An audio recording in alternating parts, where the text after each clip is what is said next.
Hello, friends. Welcome back to Sunday Shenanigans. Sorry for that false start.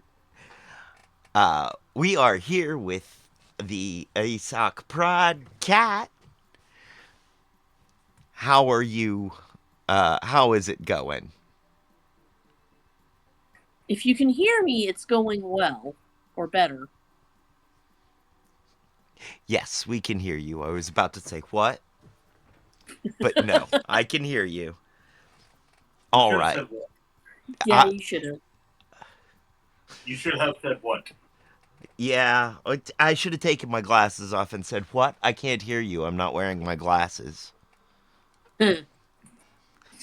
Um, I had forgotten to put the hidden leaf hoodie back where it goes Mm, so that the logo is visible. I have to move it every time I open the closet door to water yeah. the Bagginses. Um, because it's legal where we are, I'm allowed to grow up to 4 mature plants uh, in my home. Um, but I only have 2 currently. And I specialize in what I'm trying to specialize in is taking what's known as bag seeds Mm, and seeing how well I can grow them.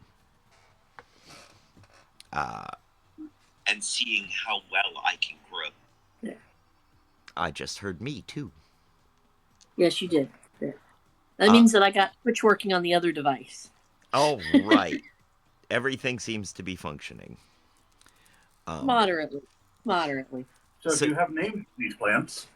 well, they're always Miss Baggins.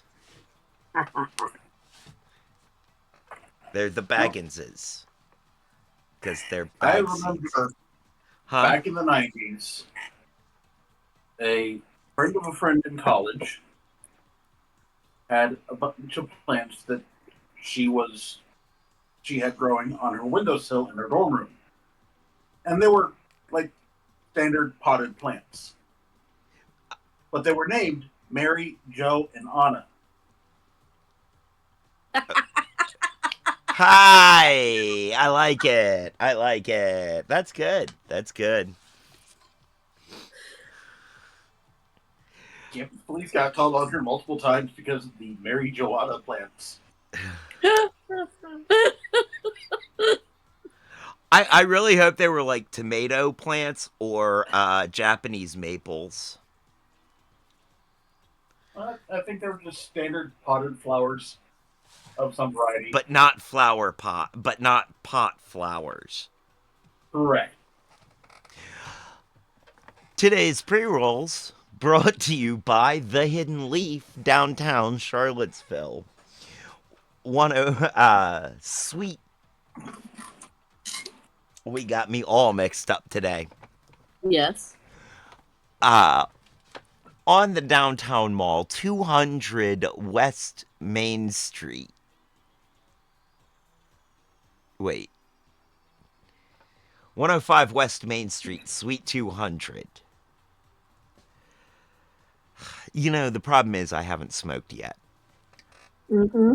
which isn't true. Of course, I have already smoked. But, hey, Chris, watching me just sort of fail my way through the ad read. Let's try this again.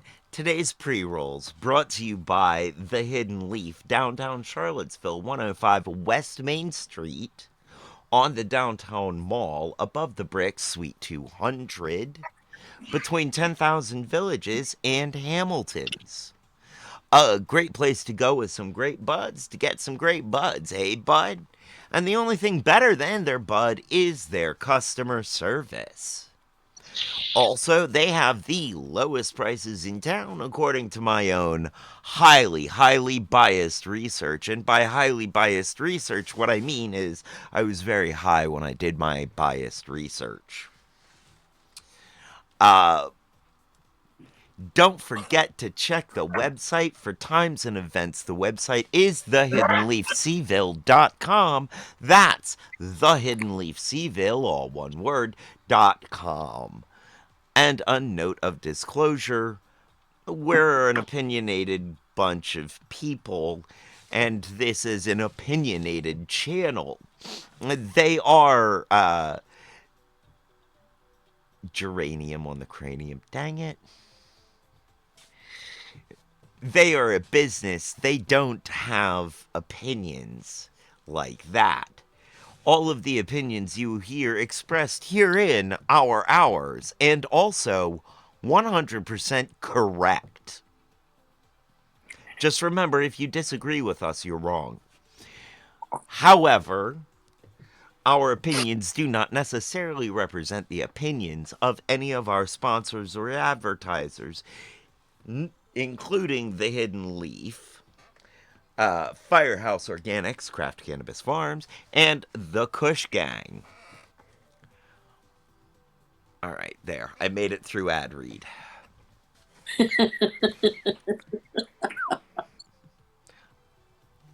Cranium, and now I have geranium onto the cranium scene running through my head. What does that mean, Kat? I think it was like I think the movie was Cats versus Dogs. I could be mixing it up. Oh, But oh, the cat shoving things off the windowsill and calling it out like a bomb strike. that sounds about right. Cats versus dogs, or a dog, possibly like A Dog's Life or something like that. Something. There've been several of them that have kind of had the same Right. feel. So I could be pulling it from out of any one of them. But I remember the cat being up in the windowsill waiting for the dog to walk under and calling it out like a bomb strike. And deliberately, poor dog. Sure. Remember, cat person here. I mean, I I'm know sure you are Deadpan too. appreciates that. He's asleep. I don't think He he thinks is. of himself as a dog anymore. He's asleep, Well, cuddling with Picanito. oh, that's good. I think with 3 cats around, and having been so terribly bullied by, uh, Yes. so terribly bullied by Death Kitty, that he has a bit of a complex now. Fair. But also the fact that he sort of absolutely fell in love with Picanito and Vato when they came into the house. Aw. Um, he's got this sort of, I think he wants to be like them. That being said, dog, I'm not sure I'm wild about you just laying on my pillows. But you let them do it. Right? But their junk is a whole lot smaller. And they're a lot furrier than he is. Yeah.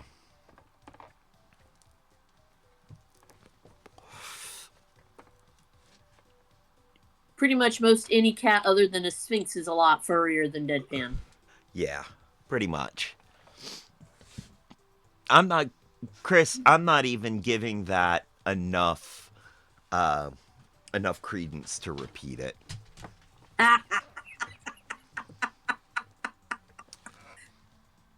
Especially because anybody who's ever owned a dog knows how much dogs drool.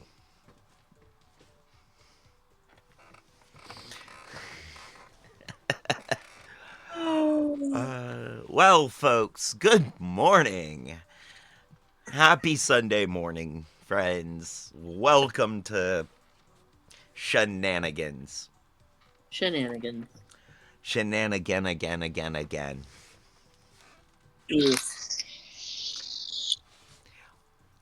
I thought of a joke that I'm not sure that I want to do on the YouTube, but Okay. I'm also kind of really tempted to.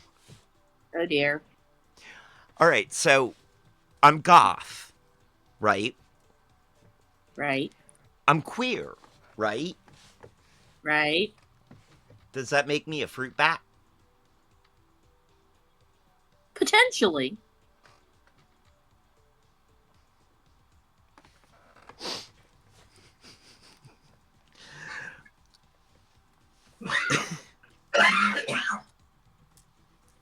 That was just a cough, not a laugh from the peanut gallery? Correct. Dang. I'm not saying that it wasn't good. Okay. It was. Why am I now thinking of that bat from Fern Gully? I meant to do that. Maybe not. Sorry. I have been compared to that bat before. Hey, that's not haunted. That was Robin Williams. Hey, I mean, I've been compared to, yeah. I think you need to figure out a way to work some glitter into the joke because you need to be a sparkly fruit bat. No, Yes. I'm goth. There's black glitter. That's called pencil shavings. Look, black cubic zirconia still glitters. That is true. But no, we don't need any more glitter around here. We've got Well, no, the enough thing glitter is, going on. But no, the I like it. It's cute. see, the glitter takes away from the goth part. You gotta be really careful about using glitter when gothing. I mean, really careful. So it kind of, I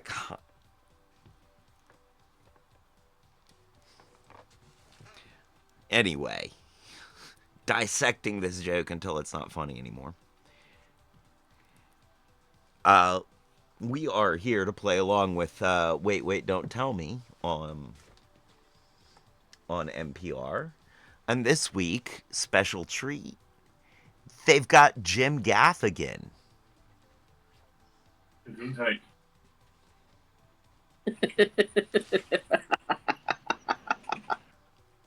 Wow. That sounds like the kind of response that Gaffigan would think he would get. Does, doesn't it? Yeah. I have no idea who this person is. Oh, when you see him, you'll recognize him. Except for I won't see him. I think we'll hear him, and I think you'll recognize him as Olaf. Ah, yeah, that's right. He did play Olaf. He played Olaf, and he regrets using that voice for Olaf. If he'd realized how popular the character would have been, he would have used a different voice that was easier on him. Yeah. All right. Well, let us get into this. Mm-hmm. Oh, hey, just me, Crystal. Church is done. Yay. I hope it was a wonderful service. We're about to get into this. We'll probably snooze the first ad break.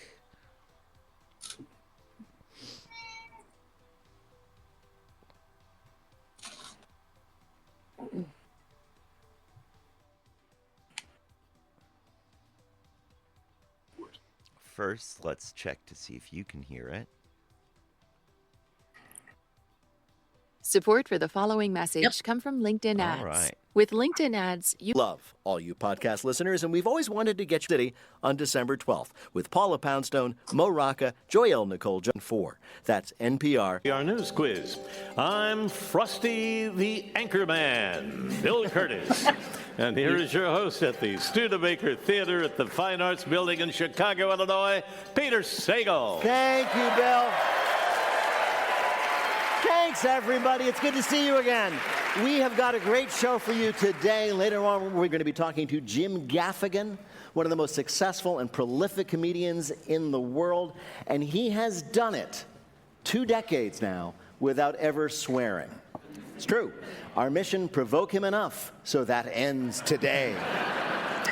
Sadly, you will have to obey NPR standards when you call in to play our games. The number to call, of course, is 1-888-WAIT-WAIT. That's 1-888-924-8924. Let's welcome our first listener contestant this week. Hi, you're on Wait, Wait, Don't Tell Me. Hi, Peter. This is Lynn calling from Minnetonka, Minnesota. Minnetonka, Minnesota. Minnetonka, I know, is a beautiful western suburb right there on Lake Minnetonka. It's gorgeous. What do you do there? I am a corporate lawyer just trying to stay warm. I understand. Yeah. To warm your cold, cold lawyer's heart. Cold Well, guy. welcome Of course he to has the stay show, warm. Lynn. Let me introduce you to our panel this week. First up, he's a writer, performer, and co-host of the podcast Nobody Listens to Paula Poundstone, which has a shiny new Patreon page. It's Adam Felber. Hi, Lynn. Hi, Adam. Hi, Adam. Next, it's the comedian and host of the podcast Fake the Nation, where you can hear the upcoming Godfather trilogy recaps featuring me. It's Negin Farsad. Hi, Nikki. Hi, Nikki. And finally, a comedian who'll be bringing his cocktail comedy show Shaking with Laughter to Gaelic Park in Oak Forest, Illinois on January 24th. It's Adam Burke. Hi, Lynn. Hi, Adam. So, Lynn, you're going to play Who's Bill this time. Bill Curtis is going to read you 3 quotations from this week's news. If you can correctly identify or explain just 2 of them, you will win our prize. Any voice from our show you might choose for your voicemail. Are you ready to go? I am ready. All right. Your first You guys quote ready? is from Parents Ready. Magazine, trying to explain the concept of, quote, brain rot. Skibbity Ohio Riz. So, they say that sentence is an example of brain rot, Webster which is Merriam why the Dictionary. Oxford Or no, English Ox- Dictionary Dang just it. named brain rot 2024's what? Word of the Word year. of the year. Word of the year. Yeah. Yes. This is big news for all of you people who play fantasy lexicography. If you drafted brain rot for I the did. OED's Word of the Year, you won your league. Now, brain rot describes the condition of absorbing so many online memes through constant scrolling that your brain just doesn't work anymore. We talked about it yesterday. Rot, though, that's Yeah. harsh. Your brain isn't rotten, it's just fall off the bone tender. Is it an example of the fact that brain rot is taking hold that the OED has made their word of the year 2 words? Yes. No. Yeah. No. Don't just And celebrate here's it. why. Here is why. Because Word of the Year recognizes compound words. Not all compound words are smushed together or have a hyphen. Some compound words are separated.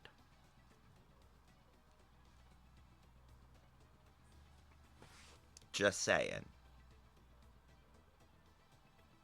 So, Fair, okay. it is not brain rot that brain rot is 2 words and included. Somebody made this point on NPR the other day. And I was Fair, but if they add a 3rd word, then they lose that privilege. without hyphens. They add a 3rd word without hyphens. If we've Yes. got 1 or more hyphens, then I think a 3rd word is acceptable. No hyphens, and I'll take offense. Yes. Yes. No hyphens, take offense.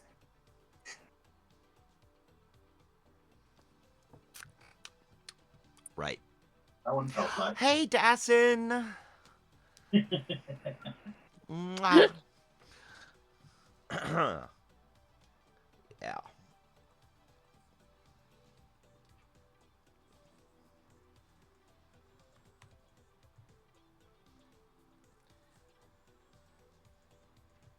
Oh, somebody got there first.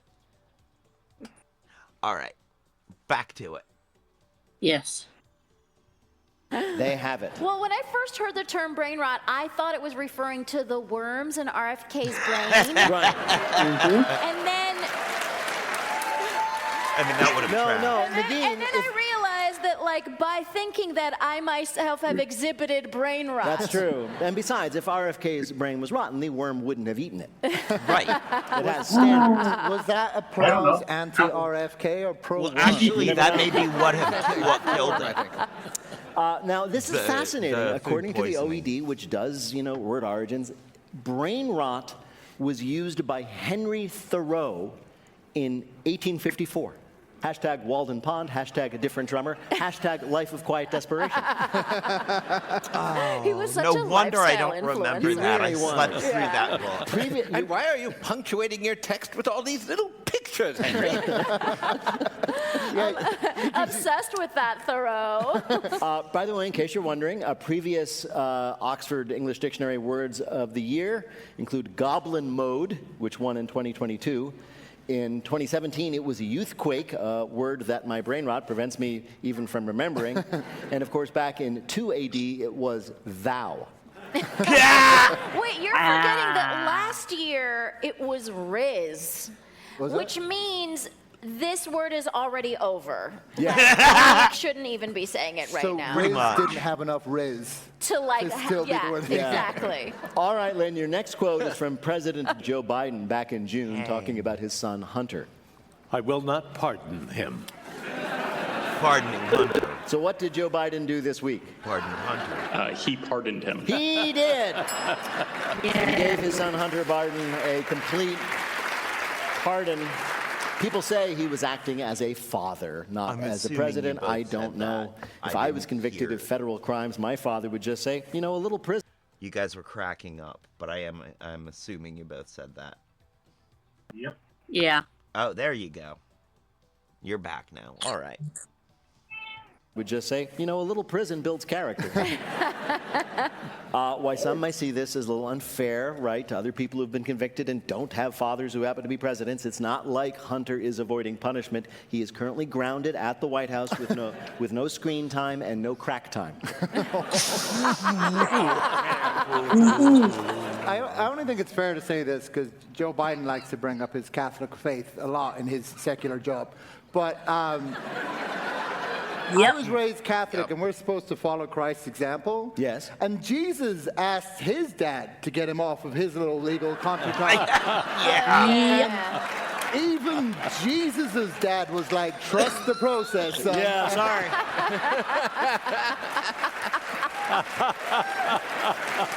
Dang.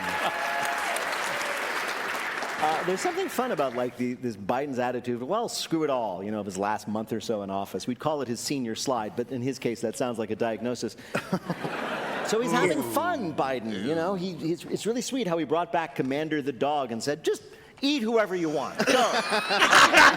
My staff, it's your smorgasbord. Go. I know, it's not, he could be having so much more fun. Which is kind of why to isn't he going nuts? He could. He's never running for anything again. Why not enjoy himself? start an OnlyFans. What are we doing? No, I'd subscribe. no, Would you? don't do that. Come on, of course. No. Just him doing car noises in his underwear. Eating ice cream.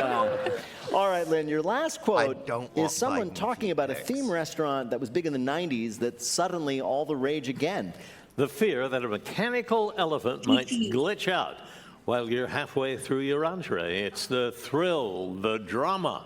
That was somebody describing why they really like to go to this eco-themed restaurant chain. Which one is it? I believe it's the Rainforest Cafe. It is, yes. Oh, This is Look, great they're bringing news, such a back another relief. one, A too. new report finds that after years of just being decimated, the rainforests are coming back. No way. Never even heard of it. Did either of have. you say that? no. No, because I I had was never like, even heard of the place. I did not know Rainforest Cafe. I barely remember it as existing as a thing. That wasn't the one that I heard about this week. I heard the Chi-Chi's Oh, is coming back. how unfortunate. I did not like Chi-Chi's food. It was not good, in my opinion. We will see because it is not the same brand anymore. Someone else bought the brand name So they're going to bring back the restaurants with the logo and the brand name and potentially a different menu. Are they gonna have pool tables again? Because I that don't might know. change my opinion. Yes. All right, back to it. It's the Rainforest Cafe. Sorry. Oh, next best thing. Yeah, I know. People say it's the lungs of the otherwise dead mall. In a year that has seen Red Lobster, Applebee's, and TGI Fridays all go bankrupt, the surprising survivor is, of all things, Rainforest Cafe. It's known for serving traditional rainforest cuisine like Creole mac and cheese. Yeah. It's surging in popularity with both millennials who are enjoying 90s nostalgia and Gen Z who enjoy making fun of millennials. This is true. One of the reasons Rainforest Cafe is surging in popularity is because a couple of YouTubers decided to travel into every remaining Rainforest Cafe in the entire country. They posted a video about it. It went viral. Another bunch, trying to repeat the success, tried to do the same thing with Waffle Houses, but they died before they even made it out of Georgia. There aren't that many Rainforest Cafes left. Yeah, right? there's about a There was dozen sort or of a maybe massive, 16 or so. Well, yeah, there was you like a know, massive deforestation. every minute. Exactly, as it were. Yeah. The Brazilian got there government first. did not want those cafes to stand. Yeah, many of them are now palm oil plantation cafes. I've never been to one. Is it just? What is I've never been to one. I've never been to one. This is like a great panel for Fabulous, subject. fabulous. It's our fault. This is actually, the story of Rainforest Cafe is great. Now, if you've never been to one, and apparently you haven't, I went to one many years ago with my then young children, and the idea is that it's like inside a rainforest, and it's got like these incredibly elaborate displays of animatronic animals and foliage, and every 20 minutes or so, the rain starts and the thunder and the animals start moving. It's all very creepy and strange, and actually, at least to my children, terrifying, which is why we never went back. My question is like the Hard Rock Cafe like so mad right now? But nobody apparently has the same nostalgia for like eating next to one of Slash's guitars as they do for eating next to it. An animatronic gorilla. Exactly. Right. Like Slash. Yeah, For example. because Slash would actually hang out at the Hard Rock Cafe. It wasn't even an animatronic. It was just him reaching over and grabbing your fries. Bill, how did Lynn do in our quiz? He is very good. He got them all right. Congratulations, Lynn. Nice. And try to stay warm. Take care. Thank you. Bye-bye. Bye-bye. Right now, panel, it is time for you to... We'll give it a break for a moment while we're in ads. Yes. Peanut Gallery, while I was in the middle of taking a drag, texted they were cut down to grow the beef for McDonald's.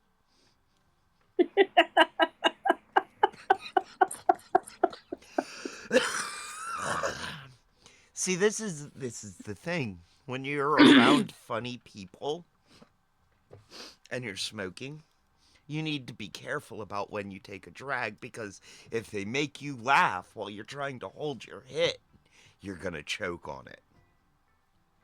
Like just happened to me. PSA for the day. So, what do you call a marijuana stick take then? What do I call a what? A Marijuana stick take.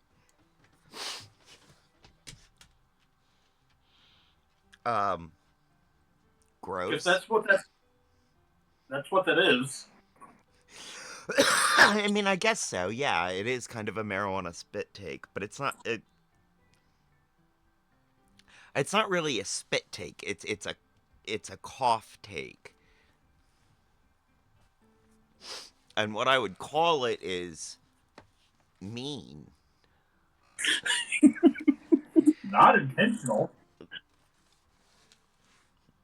That's what you say at the moment. But when you start figuring out that it can be, Darth Dragonis used to, he didn't always do it on purpose,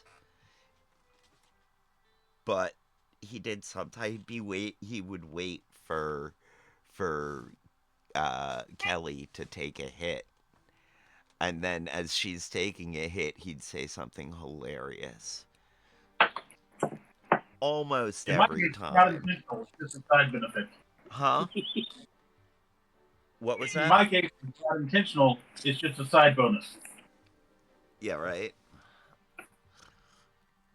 Also, during the shows, pretty much any joke you make is gonna happen while I'm smoking. This is true. So you're quite literally bringing it on yourself. I mean, yes, but no. But yes. I mean, yes. I mean, yes, because I've encouraged you to be here. And I am not discouraging your staying. So yeah, I am continuing to bring this on myself. Pretty much anything you guys do to me while we are doing this is all my fault because I've made it very clear that I want both of you here. Uh-huh. I'm so And glad that, friends, is what's called... recorded. Huh? You're glad that that was just recorded? Yeah, that, friends, is what's called taking responsibility for your own destruction. Yes.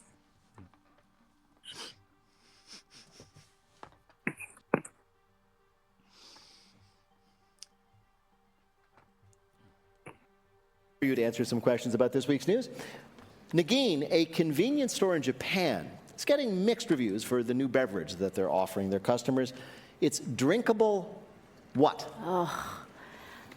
It's drinkable bread. No, although it that's is something that is generic. normally spread on bread. Oh, Drinkable butter? cream cheese. You spread cream cheese on bread. Also, all cream cheese is drinkable if it's warm enough. True. That's true. Butter, drinkable butter. No, something else that you spread on bread. Peanut butter? Often on sandwiches. Mayonnaise. Mayonnaise. Oh. Drinkable mayonnaise. I'm so sorry I got that right. You know, all credit to them, but all mayonnaise is drinkable if you just suck on the straw hard enough. Where was this? Japan. You really think white people would have come up with this? Yeah. As a white person, I'm a little embarrassed. Okay, you may think komu mayo, that's what they call their drinkable mayonnaise, sounds gross, but it also... What was that? My thought was it was drinkable kombucha because that stuff's not drinkable to begin with. Yes. Right.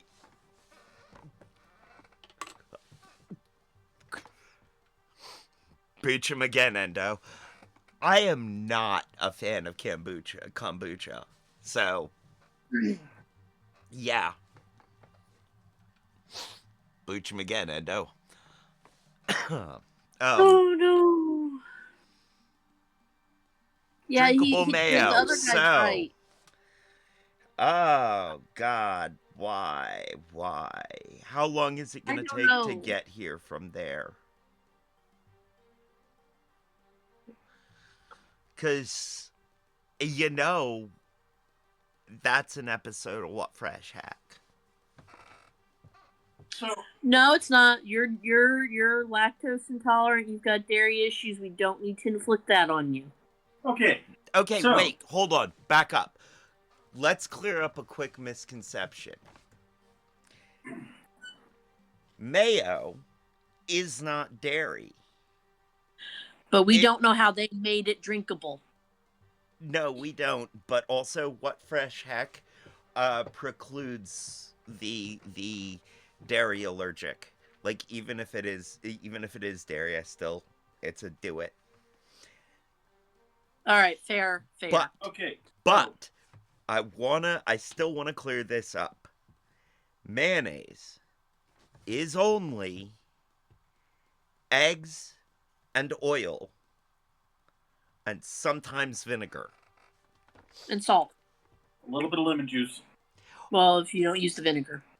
Okay. And those aren't the salt and lemon juice are not necessary. Right. All It's just you egg and oil. need is egg and oil, and you've got mayonnaise. You just got to blend them up really hard. Now, egg yolks and oil is aioli. And Mhm. that is usually flavored. Right. Not all flavored mayonnaise is an aioli. There, I'm done clearing that up. Okay, so you have this with bacon and celery, then you mix it with V8, and you're drinking a BLT.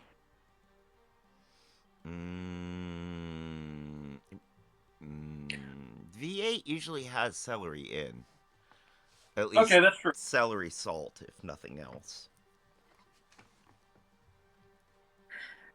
Yeah, but you mix it with V8 and bacon, and you get yourself a drinkable BLT. That I sounds good. love you. I'm not saying this is a good idea. Probably not, actually. It probably doesn't taste near as good as I think it does. But in my head, that actually sounds really good. as the bacon person that will sit there and thoroughly enjoy not only the maple coated bacon donuts and other things. What about a bacon The fact smoothie? that I refuse to drink bacon in my milkshake should be an indication that that's a bad idea. I mean, yeah, it probably is a terrible idea. Where's that picture? All right. What do you call a doe that has trouble seeing? No idea. No, bad idea. Bad idea. Okay. Sorry.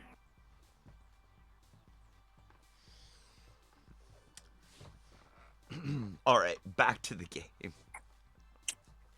Drinkable mayonnaise. Oh, God, why? They're trying to undermine our YouTubers.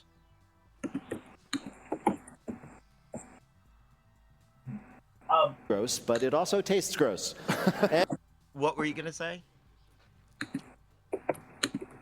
They're trying to undermine our YouTubers.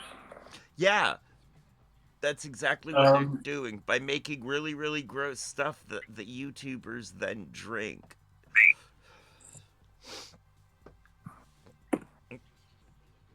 Well, let's be honest. Most YouTubers make a living out of undermining themselves. Please see the true. basic premise of what Fresh Heck. Yes, exactly. I mean, yeah. Well, okay, so the basic premise originally was to find my limitations. What are my limits? And my We found limits. one. No, we found both of them. Okay. 2 salted licorice. Okay. That was a limit.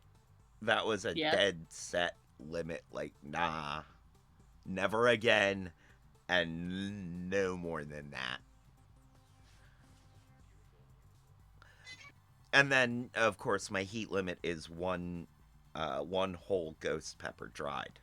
Whole ghost pepper. It's actually a little less than that, but that's Fair. about it.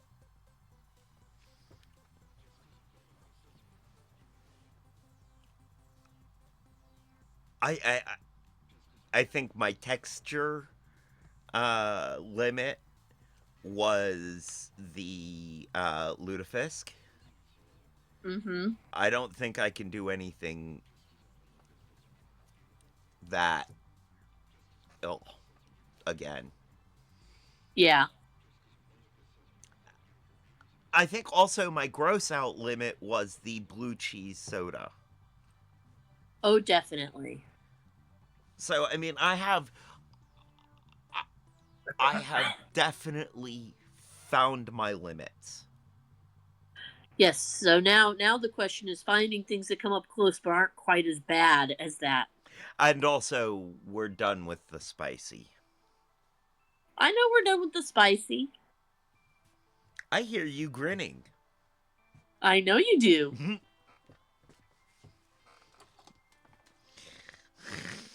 Just because I know you're done does not mean I'm not going to occasionally wave things at you and suggest them.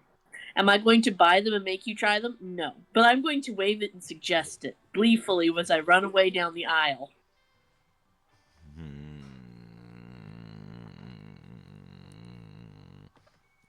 Accepted. All right, let's get back to the show. Here, try the Tastes spicy gross. thing. And it looks gross, and for all I know, feels gross, but I'm not going to touch it. Why?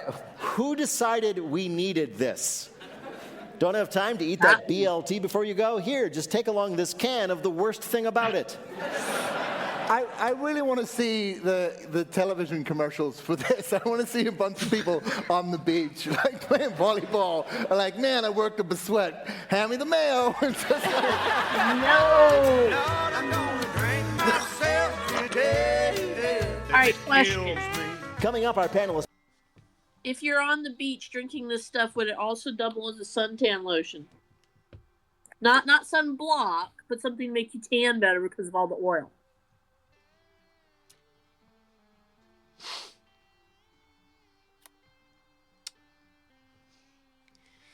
Yes. I think so. Okay. Although it might be a little thin, I think it might be better to just use mayo. If you think about it, you're going to drink this stuff, and then you're going to take your actual sandwich and use that to apply the oil to you. Okay, so if you think about it, oil, eggs, and usually a little bit of salt and a little bit of acid, right? Right. Acid is the salt is the only thing that wouldn't.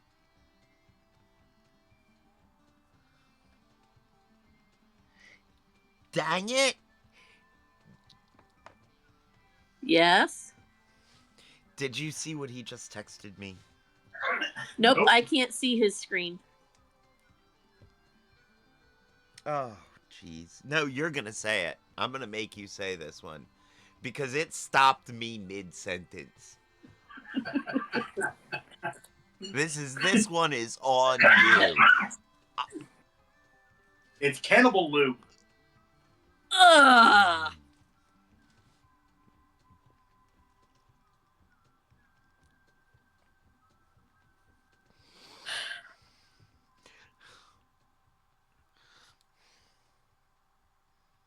So the protein in the eggs and Yes. The emulsifying action, the emulsifiers and stuff are going to be good for tightening and toning your skin. The oil lecithin in the egg. and the oil and the acid are going to be good for moisturizing your skin. So, yeah, mayonnaise is actually, I mean, Probably good. I wouldn't say it's a good suntan oil, but probably. But it's also probably just good for your skin. Let's see, if we go from the cooking angle, you've got the proteins in the eggs, which brown under heat, which will give you your brownness because of the Maillard reaction. Mm. Yeah. And then you've got salt, which acts as an exfoliant. And you're down by the ocean with the sand anyway, so you're going to get exfoliated as all get out anyway. Yeah, the salt isn't, salt isn't an exfoliant when it's dissolved into something. Nope, but with all the sand and the salt water. Yeah. Yeah. Also, because what I do at the beach is body surf. Uh-huh. If the waves are good, I hit the sand going sometimes up to 10 miles an hour, probably 5 to 10 miles an hour. And bounce my way up the sand on my belly or back, depending on how I hit the sand. So that's, I mean, although occasionally, You know, if you were coated in mayonnaise, you might go further. I might. My favorite is to hit the sand actually still sort of curled from having the curl at the break turn me over. So I hit the sand rolling. Nice. Oh yeah, I will come up on the sand on my shoulder, like starting on my shoulder and just up onto the beach. If I am not covered in bruises when I get out of the water, I have not enjoyed my time at the beach.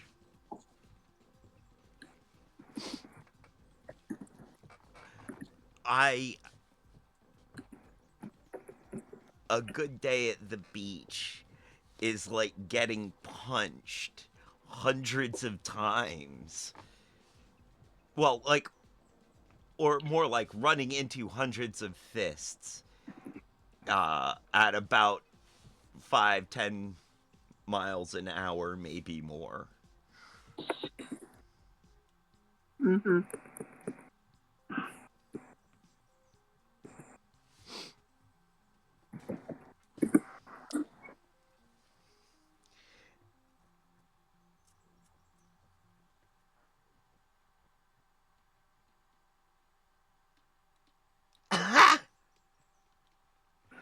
Summer 2025, deep sea denizens line local beaches looking for mayo-covered snacks.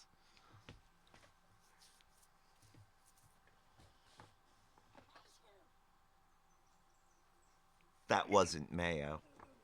Ew.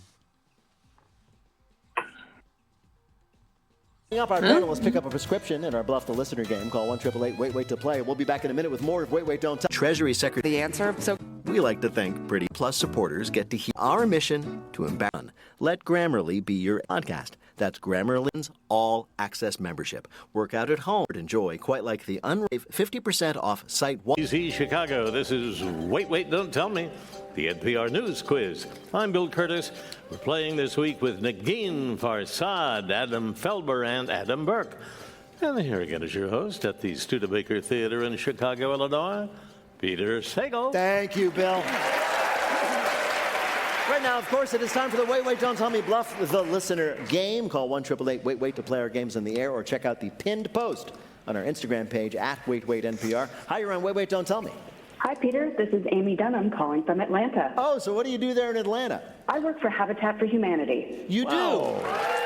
Thank you. Now, that of course, is the nonprofit that builds homes for the people who need them, which is wonderful. And, of course, it's famous because Jimmy Carter used to volunteer for them all the time. Did you ever run into him on one of your projects? No, unfortunately, he had retired from public life by the time I started. You know, knowing him, I know he's in hospice right now, but he still might show up. He is We have not rolled it out. Well, welcome to the show, Amy. It's nice to have you here. You're going to play the game in which you have to tell truth from fiction. Bill, what is Amy's topic? Well, I wasn't expecting that from my drug. Drug side effects, which we all know is those things that make commercials really long.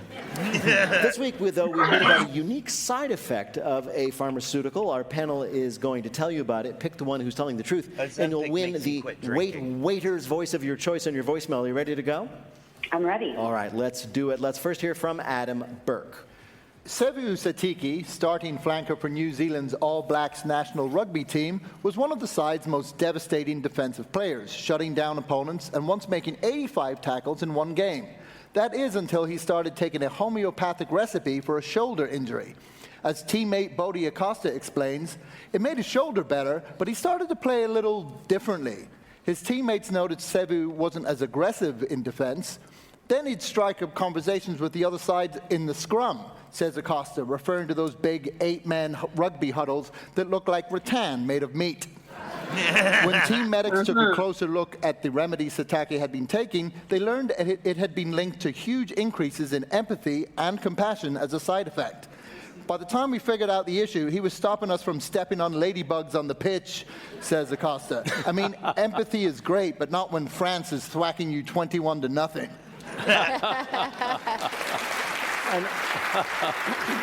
An herbal drug makes a member of New Zealand's much feared rugby team not very fearsome at all. Your next story of a little something on the side comes from Negin Farsad. When kids across Spain were sprouting huge tufts of hair all over their bodies in what is scientifically called hypertrichinosis, but is funifically called werewolf syndrome, their parents were concerned and jealous because these weren't just a bunch of random kids, they were the children of parents who suffer from baldness. After extensive analysis, and don't worry, the analysis came with the celebrated 2 o'clock Spanish siesta, they found that a parent in each case had been taking minoxidil, the popular hair regrowth drug.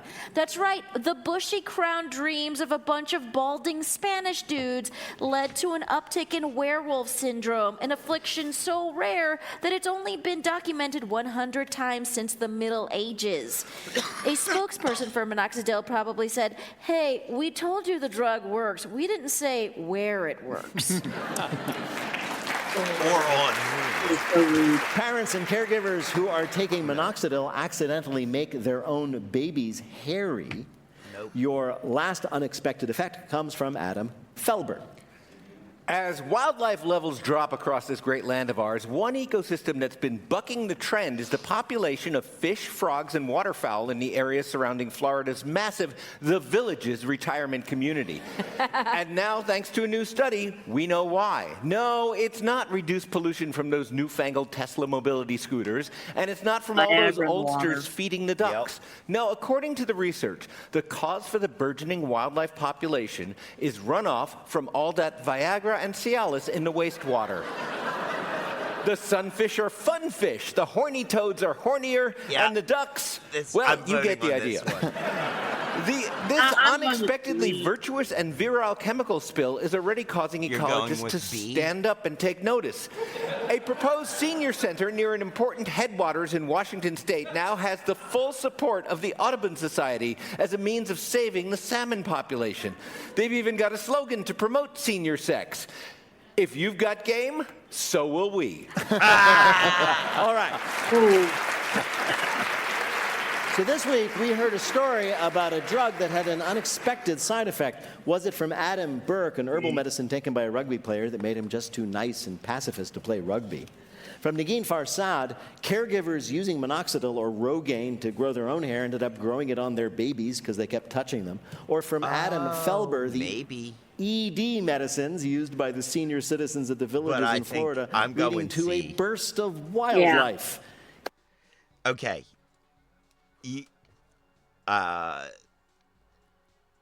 Peanut galleries. We're all going C? Yeah. Okay. In the neighborhood, which of these is the real interesting side effect we heard about in the week's news? I'm going to say something I've never thought I'd say out loud, which is I'm going to go with the Spanish werewolf babies. I like it. I'm ashamed to admit how often I've uttered that. Yeah, all right, you are choosing then Negin's story of the Spanish werewolf babies. To see if you're correct, we spoke to a reporter covering this real phenomenon. It's known as werewolf syndrome, and it was connected to baldness medication. That was Hattie Wilmoth. She is a food and nutrition reporter at Newsweek who reported on the real story of the Spanish werewolf babies. And it's because the minoxidil is being put on the baby. Congratulations, Amy. You got it right. And if you ever start a band, now you have the perfect name for it. You're in a point for Negin, and you've won our prize, the voice of your choice in your voicemail. Congratulations. And thank you. Thank you so much. Well done, Amy. Take care. And now the game we call Not My Job. Jim Gaffigan has been one of the most successful comedians in the country for more than 2 decades. He's routinely called He's often called America's most prolific comedian, which I think is good, yes? His latest special is called The Skinny. It's out on Hulu now. Jim. Do you recognize him yet?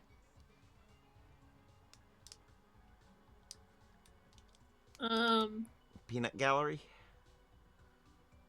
How am I supposed to recognize him? The description. Well, it should also be, there should be a picture of him on your Discord, on the Discord, because I shared screen, and the screen has a picture of him on it. Correct? Okay. He looks familiar. Okay. Okay. Because he has been around for decades. And he's been, if you find him funny, he's been funny for decades. I kind of find him funny. I mean, he's not my favorite. But he's always pretty solid. Fair. All right. Let's keep going. Now, Jim Gaffigan, welcome back to Wait, Don't Tell Me. Good to see you. And speaking of seeing you, congratulations on the new special, The Skinny, and the reason for its title, which is that you have lost a lot of weight, as you open up the show with, by demonstrating and talking about. Yes. Has that been a positive experience? Do you like it when people congratulate you on having lost a lot of weight, or is it like a mixed experience? Well, I feel there's a certain imposter syndrome because I used an appetite suppressant, so it's not like I put any effort or changed any behavior. Right. In other words, I'm kind of like it's the ultimate Nepo baby. Yeah. Are you having like a thin like me experience walking around the world being thin and finding out what it's like for those people? Well, I joke in the special that I used to be a fat guy and now I'm thin, therefore arrogant, because I always viewed thin people as arrogant. But I do feel like, I love it. My knees don't hurt. It's, with the appetite suppressant, I'm just kind of, it's not like I don't eat. I just eat like a normal human. I'm less consuming like a dog. Did you ever worry, because, I know, for example, that there are people who feel like that if they stop drinking or if they start taking antidepressants, they won't be creative anymore. Did you worry that if you weren't fat, you couldn't be funny anymore? In my 20s, I was thin. And granted, I wasn't very successful at stand-up. So the special comes out at the end of what I understand has been a pretty remarkable year for you. For example, earlier you went with about 200 other comedians to the Vatican to meet the Pope. Is that right? Yeah, that shows you the position that the Catholic Church is in right now. They're like, okay, time to call in the comedians. Yeah. What do we got? We got nothing. Nobody else will come see us. The comedians might. Why in the world did Pope Francis, why did he want to have 200 comedians come to the Vatican? There was a really intellectually sound reason, which he believes that humor is a really important part of dealing with everyday life, and so he wanted to articulate that. But the reality of sitting in a room in the Vatican with, Jimmy Fallon, Chris Rock, and Rami Youssef, you feel like it was just a gathering of every kid who couldn't behave in church. Right. I don't know if the nun can do it for these guys. We better go to the Pope. You said in your Instagram post about it that the Pope told you, Pope Francis told you, Jim Gaffigan, that you were his favorite comedian. Whoa. Yeah. Is that true? That is not true at all. That was me trying to be funny. Right. Making one of your little jokes. But I posted it and I was like, you know what? Are people going to think that I'm serious? But would have been funnier from a fat guy. It was, because, some of it is, English is probably the fourth language that Pope Francis knows. Right. So I didn't really bother to say anything. I just kind of nodded and kind of, just kind of was polite and move along. Because that's what's so amazing about religion and politics. It's like the entertainment industry, but they don't get paid anything. It's brutal. That's true. That's true. I actually read that you once opened for the Pope in a way.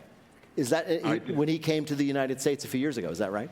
Yeah. I opened for the Pope Mobile, and I essentially did 10 minutes of stand-up outside in Philly. I followed, a team of dancers, and then I went out and I was sarcastic. I essentially bombed for 10 minutes, and then the Pope Mobile drove in. So it wasn't as glamorous as it sounds, really. So another accomplishment that happened this year, you got the chance to play Tim Waltz on Saturday Night Live. Now, when you saw the announcement that he was going to be the vice presidential candidate, did you just start hovering by the phone waiting for Lorne Michaels to call? Maybe I've just been kicking around long enough where I had, I've been burned so many times that I didn't want to emotionally invest in it. And so when, the internet kind of, after Steve Martin turned it down, they kind of identified every Midwestern doughy guy. I definitely wanted to do it, but... the irony would have been, Jim, we wanted you to play Tim Waltz, but you've lost too much weight. You're not doughy enough. It's a shame. Well, that's the good thing about being a Midwestern doughy guy is, you can lose the weight, but you still look out of shape. That's true.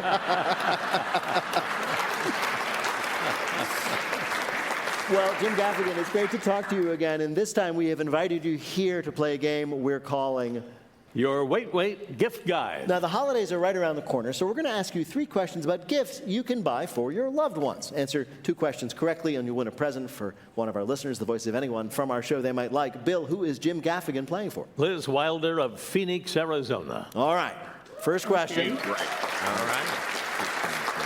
There are lots of high-tech products you can buy, including a whole category just meant to improve your sleep, including which of these? A smart pillow, which uses AI and motors to nudge you when you start snoring.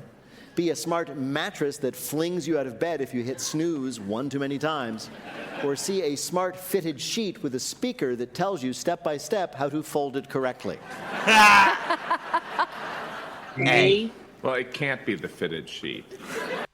Okay, you're saying B? I'm saying B. I said A. Okay, and I'm saying A. 2 for A, 1 for B. Wouldn't that be great, though? I feel like it's gotta be the smart pillow. It is. It's the smart pillow, the DiRucci smart pillow. Can sense, it says, if you're snoring, and then uses these motors in the pillow to nudge your head, which will either make you stop snoring because you've moved, or you'll just learn. Which one was that? That was A. Okay. What was B again? The mattress that'll fling you out of bed. Oh, okay. See, I thought that was the one that they were going with because I know that there are alarm clock setups designed like that. Yes. Oh, wow. Just learn not to snore to avoid that punishment. All right. Second question. It wouldn't be Christmas without the Goop gift guide. Oh. And this year, in the sexy holiday section of the gift guide, Gwyneth Paltrow suggests that what might be just the thing to spice up your love life? A pet parrot, so they can repeat your pillow talk back to you. B, a replica of the 1995 Batman costume, the one with the nipples. Or C, a printed photograph of a classic 1951 Ferrari 212 sports car. C. I hate it, but C. Yeah, I know.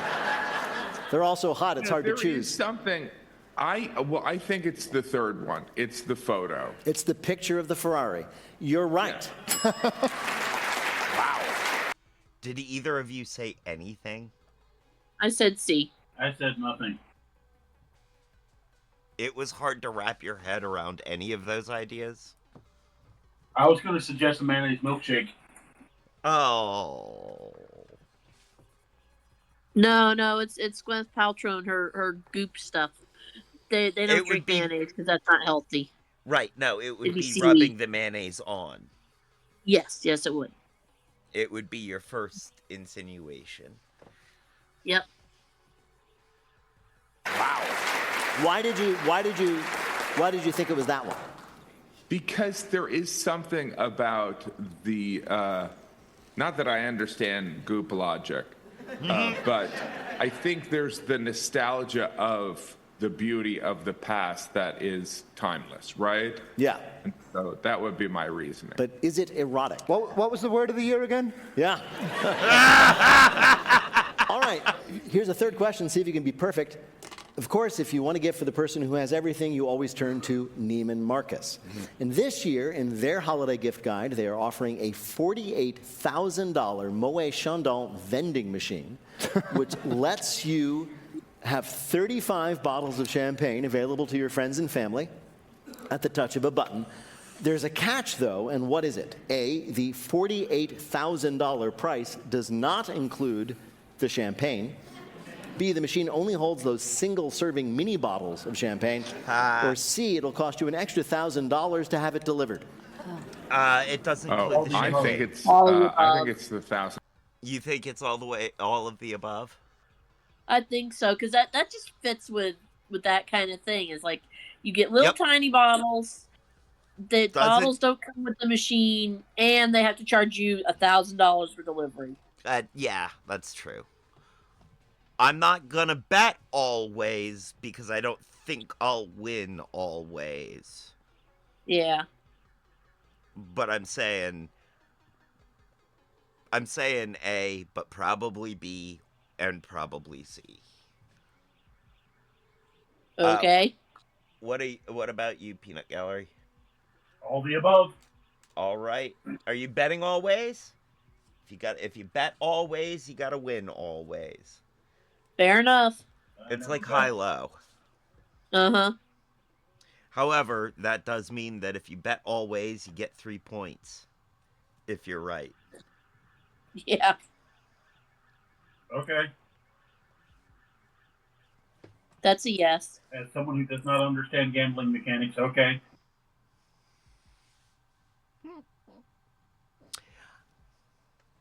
Dollars delivered. It is, and it's the first one. It is both the first one and the last one. They're all true. Oh, really? So for $48,000, you get basically an empty vending machine that says Moet Chandon in it. Which I kind of want. Did you bet always, Kat? Yes. Really? Really. Okay. Because I'm the one that said it, that you questioned first. True. Yeah. Do you really? Yeah, but there's nothing worse than when like the champagne gets jammed and then the next person comes along, gets 2 bottles of champagne. I hate that. You're like, you're drinking my champagne. It's the worst. Why insert whatever happened to the days of refrigerators? I know, right? You know what else is frustrating? When you're trying to get your champagne and you keep trying to get your $100 bill in and it keeps rejecting it. It's just the worst. Bill, how did Jim Gaffigan do in our quiz? 3 in a row. Perfect. Excellent. Jim, congratulations. I mean, it's not being the Pope's favorite comedian, but it's something, so congratulations. Thank you so much. Jim Gaffigan is a comedian and actor whose latest special, The Skinny, is on Hulu now. It's fabulous. Check it out. Jim Gaffigan, thank you so much for joining us again. We'll see you next time, I hope. Take care.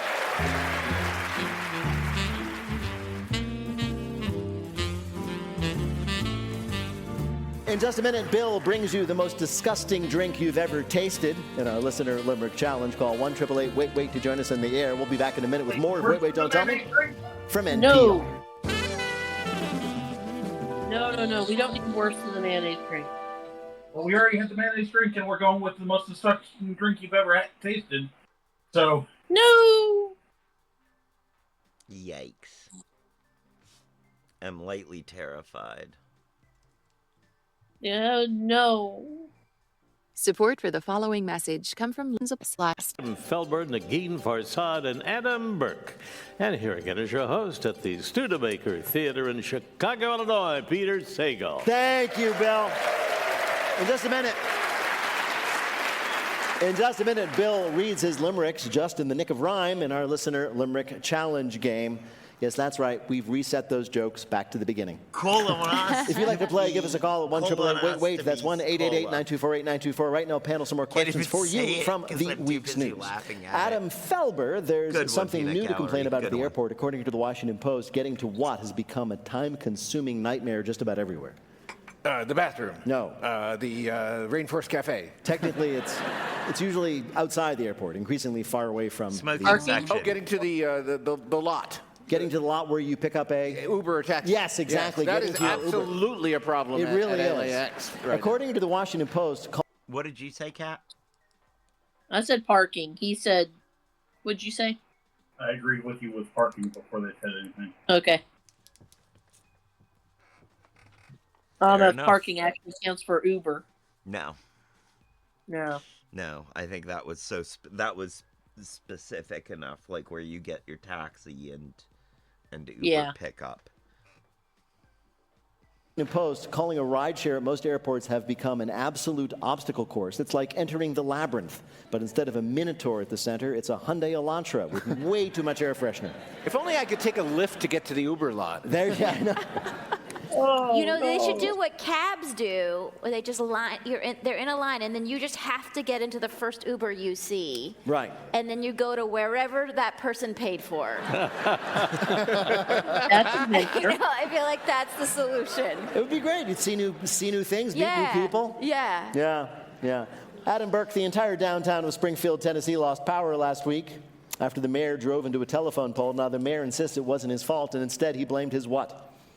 Squirrel. His dog. Chauffeur, who is a dog. No. Okay, well, what did you say? GPS. GPS. I am changing my answer to go with your answer. Kat, what I'm do you sticking say? with squirrel. Squirrel? No. His death wish. I'll give you a hint. It wasn't. It wasn't, as far as we know, a McMuffin. He wouldn't have stooped to the store brands. Oh, was he Breakfast? eating? Was he eating his breakfast? He was eating. I'll tell you, he blamed his sausage biscuit. Oh, because the biscuit was on the steering wheel, Apparently, like he yes. was driving. Yeah, he was drunk, so he had the biscuit drive. No. Or in the mayor's words, he, quote, leaned over to grab my sausage biscuit, and before I knew it, the pole was in front of me. Now, you might be asking. I'm asking a lot of questions. Well, one of the things you might be asking, and I'll anticipate this question, is did the accident, which hit the telephone pole, also cause a bunch of live wires to fall into a funeral home, setting it ablaze? Yes, it did. That was my first question. I know. Wow. Yeah, thought I'd save some time. I feel like this story would be more respectable if he was just texting like the rest of us. Yes. Texting, I would like a sausage biscuit. Is the city now suing the sausage biscuit, or are they holding it on criminal charges? That's a good question. They'll take it in for question where it's going to be grilled. Go have a mayonnaise drink. You've earned it. Now it's time for a new game that we're calling. That's disrespectful. So this week, No. And that's excellent timing on them. That is.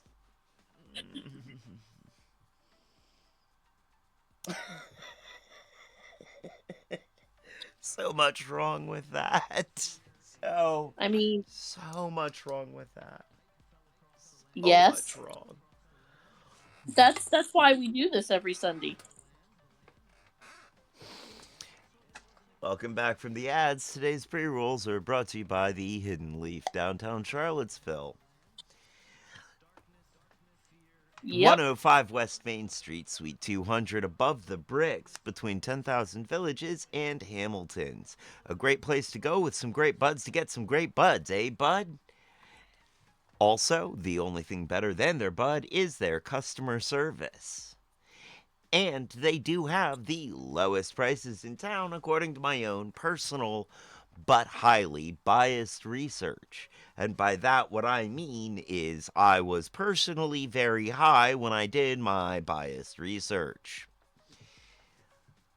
Don't forget to check the website for times and events. The website is thehiddenleafseville.com.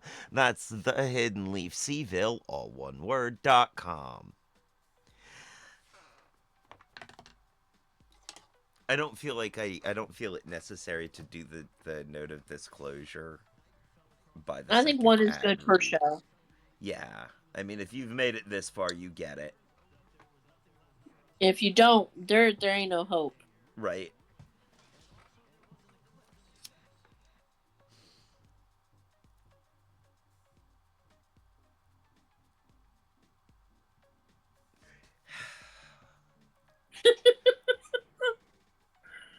I hate to say it, but I really do feel like this.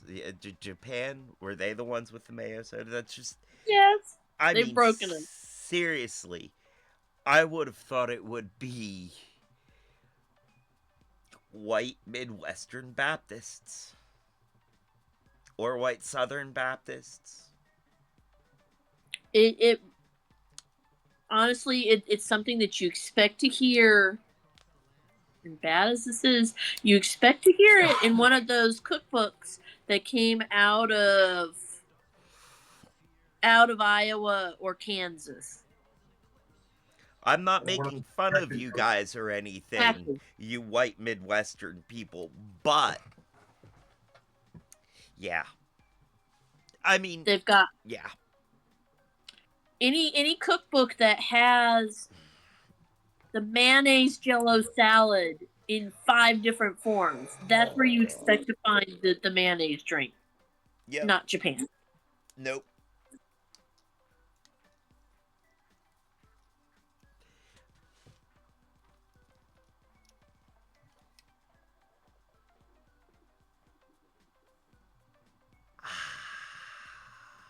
I just figured out the name for the mayonnaise drink. No, what? Oh, geez. And frightened, what?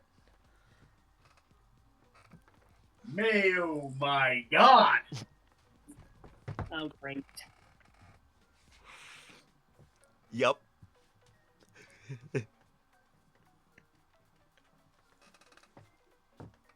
That was almost the equivalent of a spit take while smoking. I had a mouthful of smoke when that landed. Hey, you even had warning on that one. This is true. I did. I don't know what made me think it would be safe. Especially with the snow coming for me, they're never safe. This is true. I know. I know. Whether or not they're funny, they're just not safe. Right. No. All right. We're pretty much in the final stretch, guys. And we pretty well evened up there with that last one. Yep.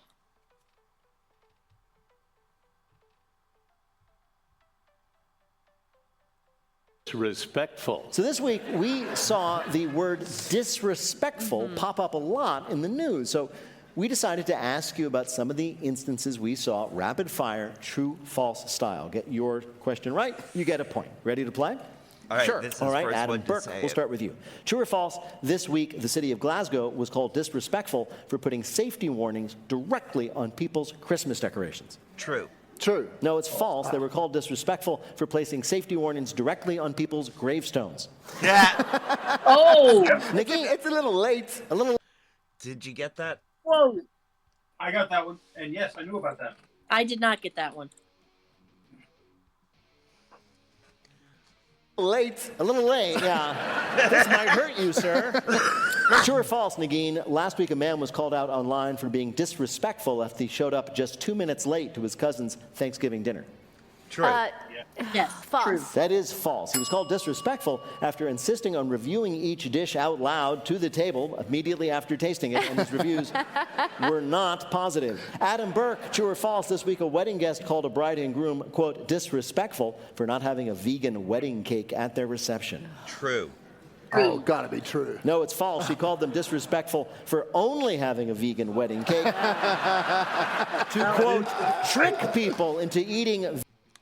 What'd you say? We got that one wrong, but we agree that that is disrespectful. Or I agree that it's disrespectful. I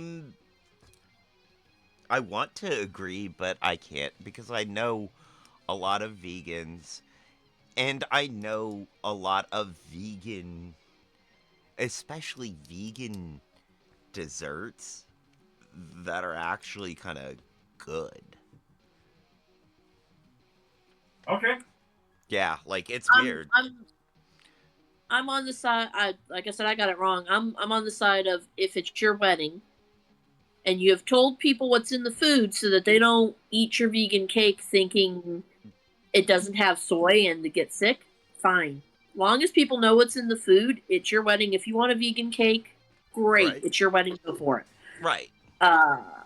Now, as a guest, if you are a guest and you're attending and you're going to throw a fit because the bride and groom, which you know don't hold to your lifestyle choices of whatever they are, have done their thing to do their lifestyle, and you're going to throw a fit over it, that part is disrespectful. True. Very true. You're a guest. To eating vegan food. And finally, for Unigine, the story that inspired this game, true or false, an MMA fighter said of her opponent that it was, quote, disrespectful to elbow my anus. True. True. Of course, true. That's not respectful. What body part should she have used? Neither of us got that one. We were too stunned with the statement. Yeah.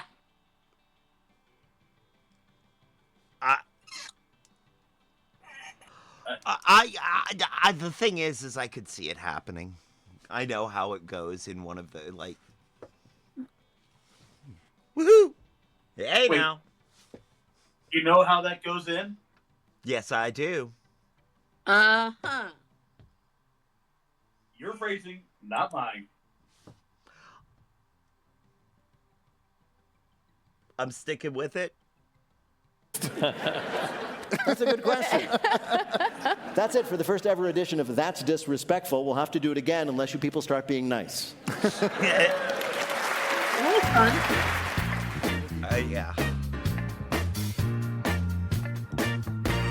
Coming up, it's Lightning Fill in the Blank, but first it's the game where you have to listen for the rhyme. If you'd like to play on air, call or leave a message at 1-888-WAIT-WAIT. That's 1-888-924-8924. You can catch us most weeks right here at the Studebaker Theater in downtown Chicago, Illinois, or come see us on the road. We'll be back at the legendary Carnegie Hall in New York City on December 12th, next week. For tickets and info, go to nprpresents.org. Also, you can check out our sister podcast, How to Do Everything. This week, Mike and Ian get a question so complicated, they have to call in the United States Army. Hi, you're on Wait, Don't Tell Me. Hi, this is Morgan Shalhoub from Boston, Massachusetts. Hey, Boston, Massachusetts. I'm going to ask you, being a part-time Bostonian for much of my life, when people say they're from Boston, they usually don't mean Boston. They mean someplace near Boston. Do you mean Boston? I'm in Boston proper, the neighborhood of Jamaica Plain. Oh, there you go, Jamaica Plain. JP, I know it well. What do you do there? Monday through Friday, I am a fundraiser at an independent school, and on Sundays, I direct music at a local church. Do you? Wow. I sure do. Yes. I was just coming up with something interesting to say about that. And not. Well, Morgan, welcome to the show. Bill Curtis is going to read you 3 news-related limericks with a last word or phrase missing from each. If you can fill in that last word or phrase correctly, and 2 of the limericks will be a winner. You ready to go? Ready to go. Here's your first limerick. Electronic flexor supports. Soon I'll wear on pickleball courts. And then I'll go dance in that pair of pants. I'll be wearing some mechanized shorts. Yes. Oh. Engineers have finally invented what we've all been waiting. Either of you get that? Nope. Okay. Invented what we've all been waiting for: robot shorts. They're called walk-ons, and you can wear them over your everyday clothes to help you expend less energy while you walk. All right, thanks, guys, but I'm not going to buy these until they can pull out their own wedgie. How can those work? Am I walking wrong? I can't think of anything that shorts covers that would help me walk. Well, I mean, if you think about it, it's sort of those tendons and muscles at the top of your legs, and they sort of help you move as you walk along. Oh, I've been doing it all with the feet. Yeah. Are they like cargo robot shorts where they have extra pockets? Is that what you're concerned of? The I storage? was worried about that for a I second. understand. Yeah. No, they've got sort of like braces that go around your midsection, and then they reach down into your thighs. And Can I get them in a variety of colors, or is it just the one? No, it's just mattress. Wait, I'm this afraid. has turned into QVC. we only have 15 pairs left. Call in now. All right, here is your next limerick. With this pencil, I'm flexing my noodle. Tried a cow, but it looks like a poodle.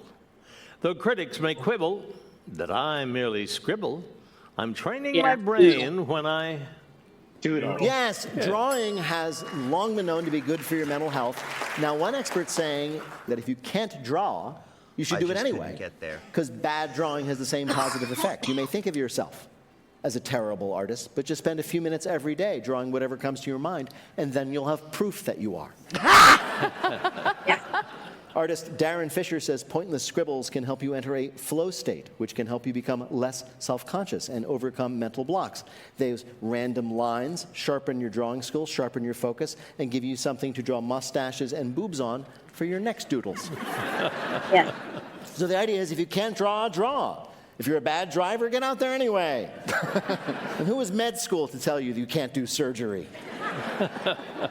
All right, here's your last limerick. Wasn't that what the will operation answer is your for? wish, leave this milk with a stale cookie dish. Make a malt or a shake with what swims in the lake. We made milk by just grinding up fish.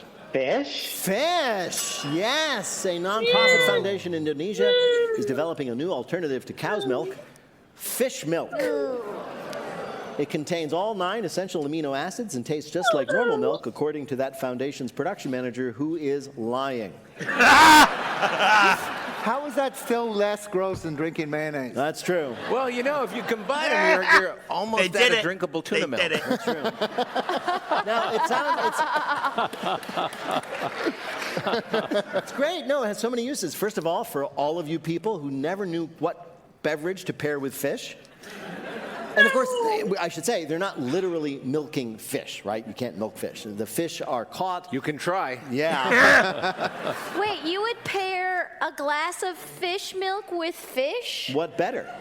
It's like pairing a cheeseburger with a glass of cheeseburger. Yeah. That doesn't make... What I find hilarious is, like, of all the things I've mentioned so far, that's the one you object to. It's like, you can't... No, you pair a nice dry white with fish, Peter. What are you talking about?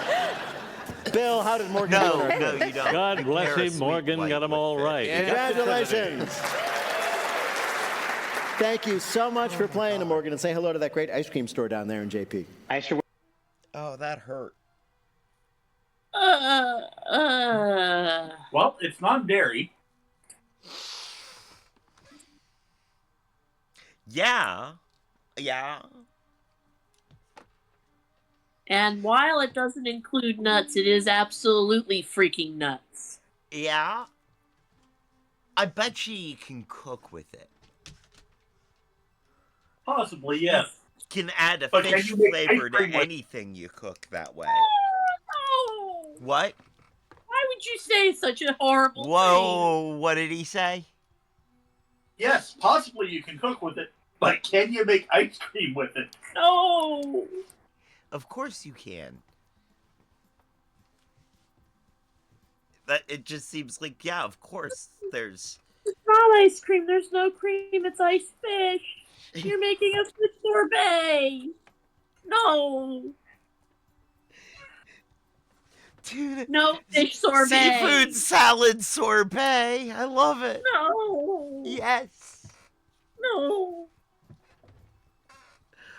If you make string cheese with it, is it still fish sticks? Unfortunately. Yes.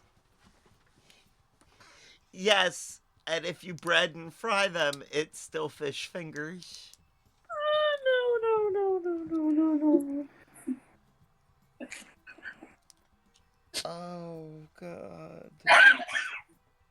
fish milk. That is worse than drinkable mayonnaise. The only thing worse is dipping your fish fingers in the drinkable mayonnaise. You know, you put the drinkable mayonnaise with the fish milk, and that is a tuna salad slushy. Unfortunately. Oh, you make your fish sorbet and you drizzle the drinkable mayonnaise on top to have your slushy.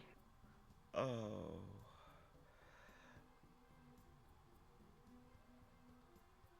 I don't think I'm gonna be hungry ever again. I hope I forget about this. I'm going to go to a concert later this afternoon and let the tubas and trumpets blast all of this out of my head. You know, fair enough. You use the fish milk to make the whipped cream to go on top of that mayo jello salad that we were talking about earlier from the Midwest cookbook. Okay, okay, though. that does make me think of something. The first time I ever had caviar, it wasn't just straight caviar, it was a caviar mousse. What? Not mousse as in, you know, but like a whipped dairy, savory whipped dairy dish instead of being a sweet whipped dairy dish. You know, like chocolate mousse or vanilla mousse or what You know, at that point, they just call it pate. No, because pate is denser. Okay. See, that would be pudding. Meat pudding is like pate.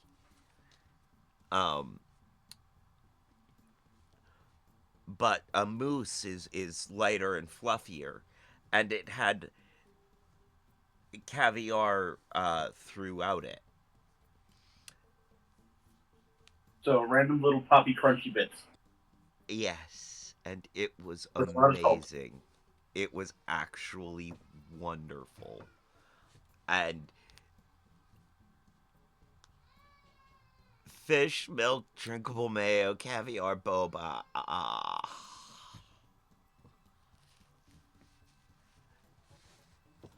You know, that actually sounds very much like... But the difference is you didn't drink this, you put it on a cracker. Mm-hmm. And I don't mean white person. I was about to say, see my earlier comment about the loop. All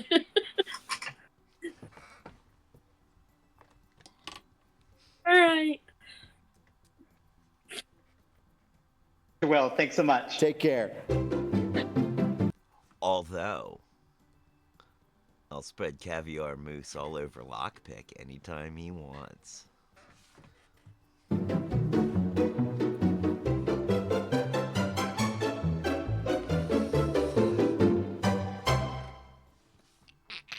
Support for this podcast and the following message come from the Southern Environmental Law Center. Right now, the world is at a crossroads for the environment, and SELC across the South. Anywhere. This message comes from Final game, lightning fill in the blank. Each of our players will have 60 seconds in which to answer as many fill in the blank questions as they can. Each correct answer now worth 2 points. Ready? Bill, can you give us the scores? Adam has 2, the other Adam has 2, and Nagin has 5. You know what? We are gonna wait till after the ad to do this one.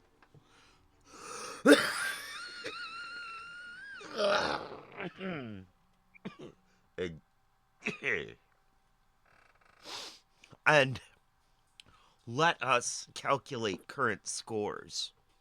Right. Peanut Gallery, I'm sorry. I will edit that out for YouTube if you want.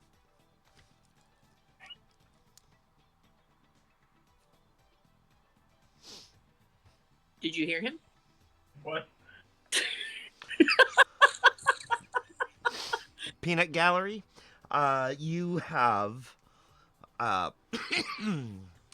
7 points. Cat, or no, then me with 8 points. And Cat in the lead with 9 points. A 2-point difference between the last place and first place, which means 1 question in this bonus round. If you get a 1 more question than she does, you'll take over. You'll overtake her. Well, no, you'll have the same number of points as her. If I get 1 more question than she does, I will overtake her. Mm-hmm.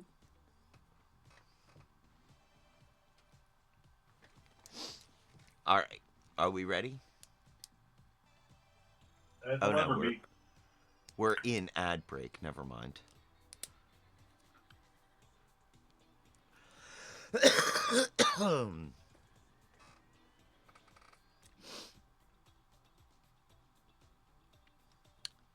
So, last night, yesterday evening, after the show, after I got it posting, Mm-hmm. I went up to visit Darth Dragonis for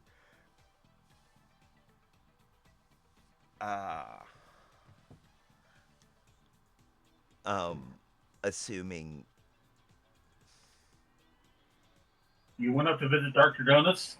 Yes, I went up to visit Darth Dragonis for the very tail end of their Friendsgiving celebration, which has been, like 3 days. Actually, might still be going on. I don't know.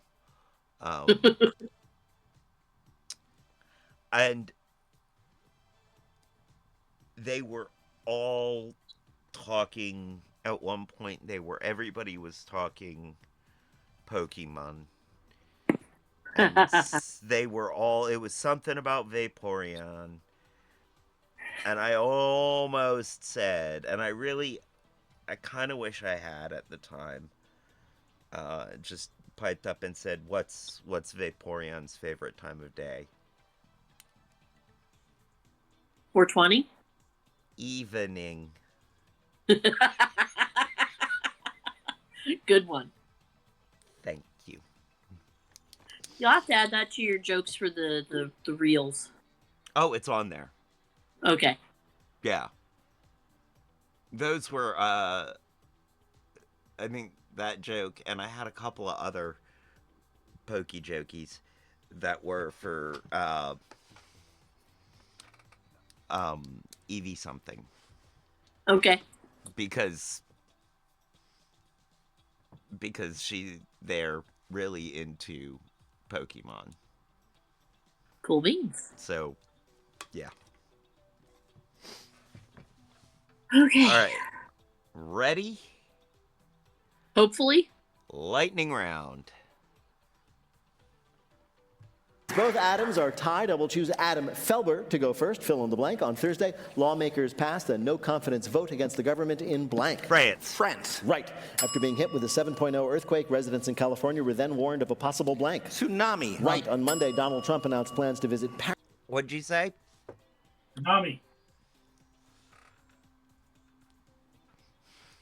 It's not there. That doesn't go there. That goes there.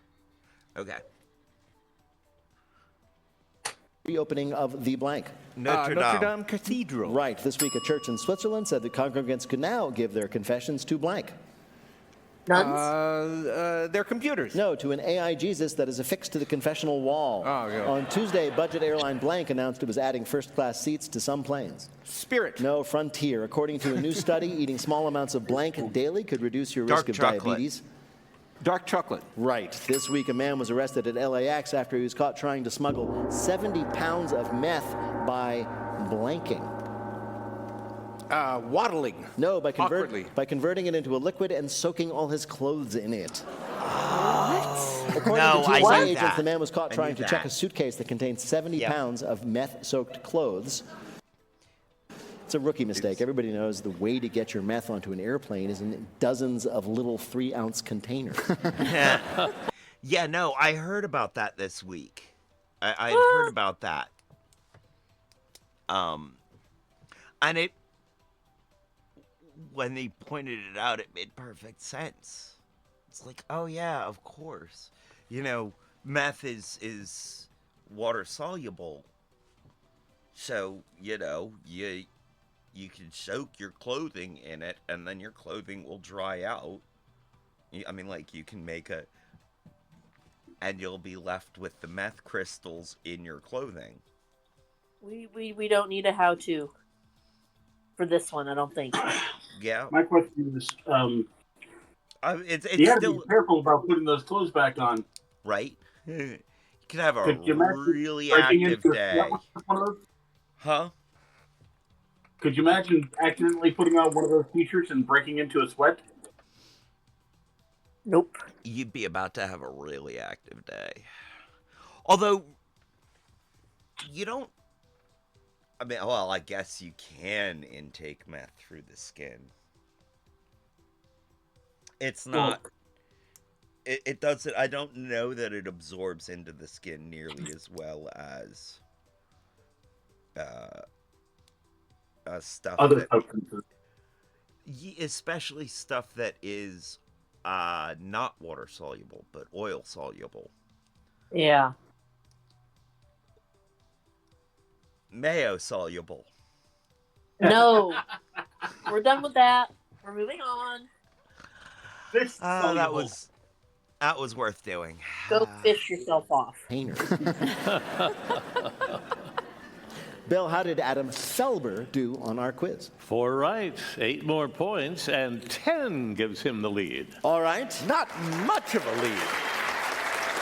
It should be said. But thank you. Thank you All very right. much, audience. Adam Burke, you're up next. Please fill in the blank. After his declaration of martial law was overturned, 6 different political parties filed impeachment articles against the president of blank. South Korea. Right. On Monday, a judge once again rejected blank's now $100 billion pay package from Tesla. Elon Musk. Right. This week, the Supreme Court heard arguments in a case regarding gender-affirming care for blank. Minors. Right. On Thursday, opposition forces in blank recaptured the city of Hama. Syria. In Syria. Right. After falling into a well in Thailand, it took a Chinese tourist 3 days to be rescued because blank. He hadn't gone to the souvenir shop. No, because everyone confused his cries for help What did you say? I said no cell coverage. for a ghost wailing. This week, a man who tried to rob a church in California was foiled because the pastor was blank. Oh, Bro? just armed to the teeth. No, he was a trained mixed martial arts fighter. Close the robber, enough. thinking the church would be empty, broke in and was leaving with an armload of valuables when he was met by the pastor, who greeted him with the holy spirit of jiu-jitsu. Bill, how did Adam Burke do on our quiz? Well, we have a very close game. He got 4 right, 8 more points. His total of 10 ties Adam Felber. There you go. All right. So how many then does Negin Farsad need to win? 3 to win, This Negin. is so stressful. How few to blow it? Oh, okay. All right, Negin, this is for the game. Fill in the blank after questions were raised. What'd you say? He robbed the church of Chuck Norris. Ha! Yeah, right.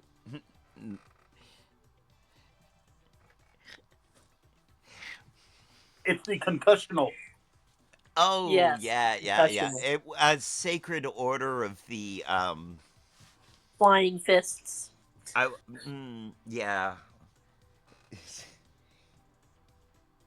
Norisites. Mm-hmm. The Norisites. That sounds like a medical term. It does. It probably is. You have Norisites in your Gushbinkle.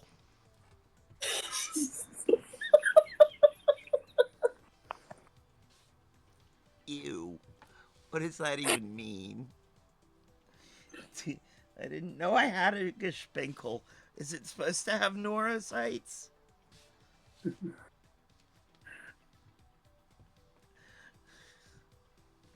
All right. Back to it. Totally wrong button. For Defense Secretary, Blank's name was then floated as a replacement. DeSantis. Right. According to a new report, the Atlantic Ocean could lose all its blank by the end of this decade. Fish? Icebergs. Ice, yeah. This week, NASA engineers successfully restored contact with the Blank probe. Mars. No, Voyager, way out there. On Wednesday, cryptocurrency Blank broke $100,000 for the first time. Bitcoin?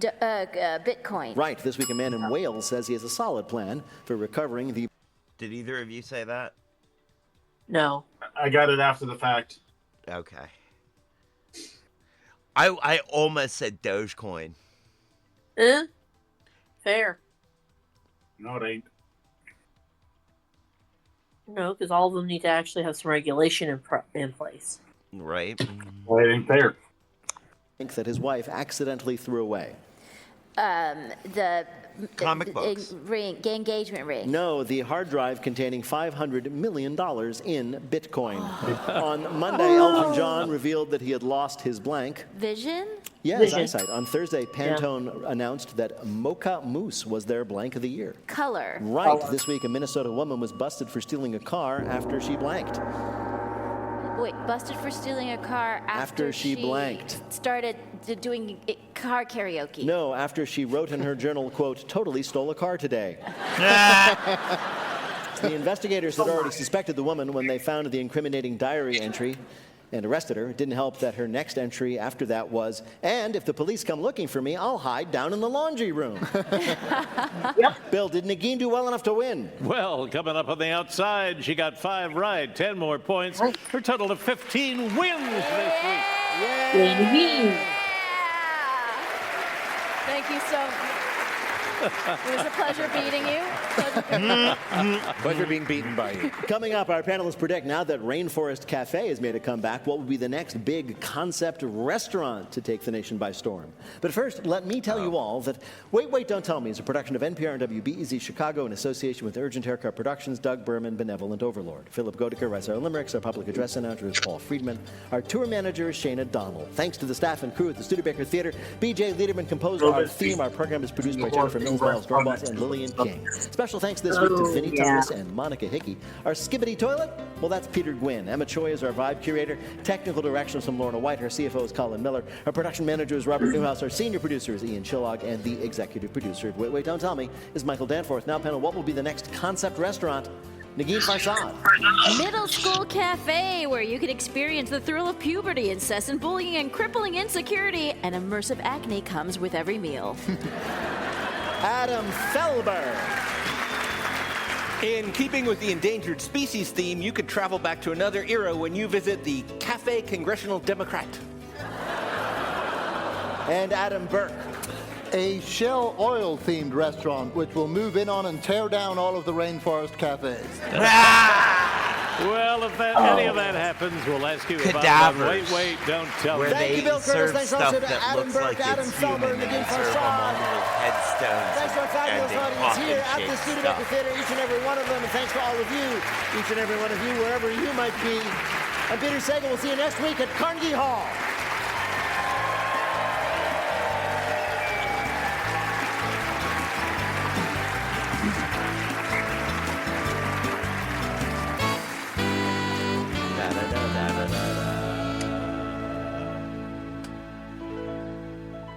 This is NPR.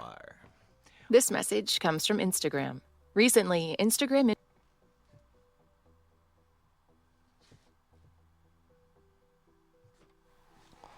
All right, guys.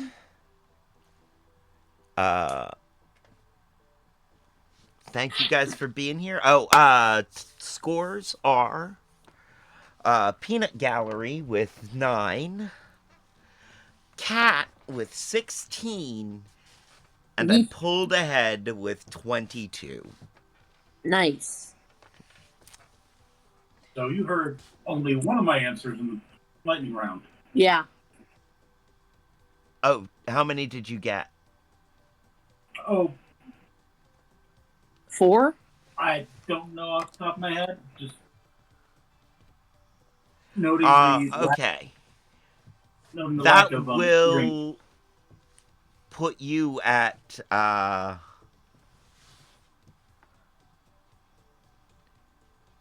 15. Yeah.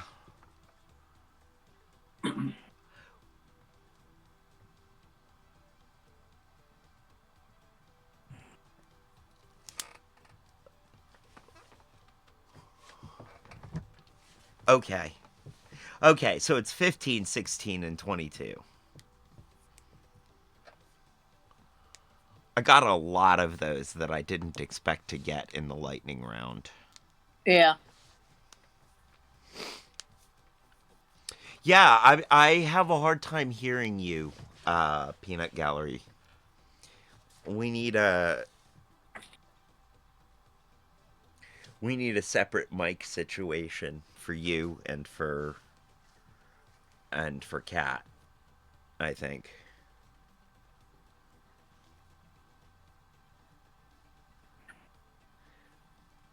I think having you guys both on the same mic makes it hard for me to hear you guys both. Fair. Because it's probably a spacing problem too. It's probably closer to you, Kat, than it is to you, Peanut Gallery. Yeah. Generally it's closer speaking, to you yeah. than you. Which one do you mean? You, not you. No, you, not you. Oh yeah. That's yeah. That's It doesn't almost help the that I'm usually comedy. distracting myself from facing the other direction too. True. Facing the other direction does not help. Yeah, you have physics working against you then. And we all know what happens when you fight physics. Things Well, explode. friends, right? Bad things happen. Well, friends, thank you for being here. Much love to all of you. Much love to you, Just Me Crystal. Thank you for being here, Chris into 386. Much love to you, Dawson. Am I forgetting anybody in the chat? In the chat, no. I think we've got Master Rasta lurking though. Oh, much love to Master Rasta 420, always. Always big love to you. And thank both of you for being here again, always. You guys are an integral part of the formula. So I don't want to hear any more liquid sounding words right now. I'm good. I love you, but I'm good. I'm right there with you on that. Actually, I'm doing the I gotta go sway. All right, you go. Like, Start your raid. Let's run away. One of us should stick around to the end of the raid to go ahead and paste the raid message. Now is the time on the show, friends, when I say I love you much too, Crystal. But seriously, now is the time on the show when I say, as I say around here, 2 up, 2 down, VA, double deuces. We're out, y'all.